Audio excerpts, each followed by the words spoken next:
আমাকে তাড়াতাড়ি দাও ভাত, নাহলে আমি কি করে বলবো তোমায়। দাঁড়া দাঁড়া, দিচ্ছি দিচ্ছি। এই নে তোর ভাত, আমি তোকে দিলাম। তুই এবার আমাকে খেয়ে শান্তি হয়ে বল কেমন হয়েছে। ঠিক আছে, দাঁড়া বলছি।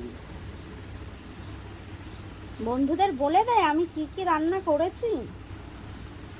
এইটা হলো মাছের তেল দিয়ে আর মাছের ডিম দিয়ে তরকারি, আর এটা কাঁকড়ার ঝাল হয়েছে, আজকে মা বানিয়েছে। এবার দাঁড়াও আমি খেয়ে দেখি বন্ধুরা কেমন হয়েছে, মা কেমনি বানিয়েছে।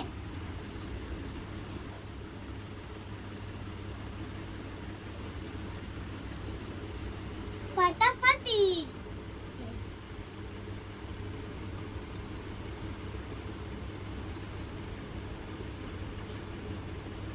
মা একেবারে চুমু রান্না করেছে, দারুণ হয়েছে।